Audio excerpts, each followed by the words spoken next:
এই শহীদ মিনারে বহুবার এসেছেন ২১শে পদকপ্রাপ্ত লালন সম্রাজ্ঞী ফরিদা পারভীন। কখনো অনুষ্ঠান করতে, কখনো বা জাতীয় গুরুত্বপূর্ণ দিনের বিশেষ আয়োজনে। এই চেনা আঙিনায় এবার এলেন নিথর দেহে, চোখের জলে ভাসালেন শুভানুধ্যায়ীদের।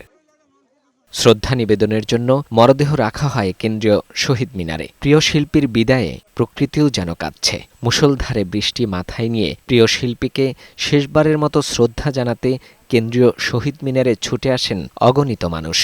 আমরা তার আত্মার মাগফিরাত কামনা করছি এবং আল্লাহর দরবারে দোয়া করছি যেন তার গুনাহ খাতা মাফ করে তাকে বেহেশত নসিব করেন।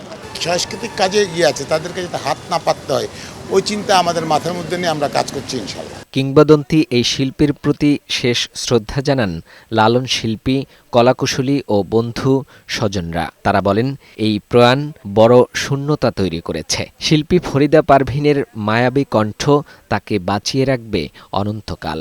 আমরা যারা পুরাতন ছাত্রছাত্রী যারা আছি, শিষ্য যারা আছি, আমরা চেষ্টা করবো অচিন পাখিটাকে টিকিয়ে রাখার জন্য। প্রার্থনা করছি, আমি যদি জীবনে এতটুকু কোনো ভালো কাজ করে থাকি, তার দোয়ায় যেন আমার স্ত্রী হিসেবে সে যেন অবশ্যই জান্নাতবাসী হন। শ্রদ্ধা নিবেদন শেষে তার মরদেহ নেওয়া হয় ঢাকা বিশ্ববিদ্যালয় কেন্দ্রীয় মসজিদে। সেখানে নামাজে জানাজা শেষে নিয়ে যাওয়া হয় কুষ্টিয়ায়। লালন সঙ্গীতের মধ্য দিয়ে নিজেকে অন্য উচ্চতায় নিয়ে গিয়েছিলেন প্রখ্যাত সঙ্গীতশিল্পী ফরিদা পারভীন। পেয়েছিলেন লাখো ভক্ত শ্রোতার ভালোবাসা।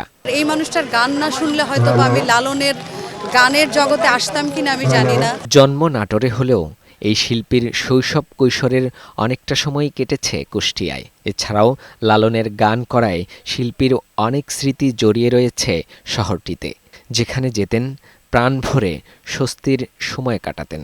এবার চিরদিনের জন্য সেই স্থান কুষ্টিয়ায় গেলেন। ইচ্ছা অনুযায়ী মা বাবার কবরের পাশে শায়িত হন ফরিদা পারভীন।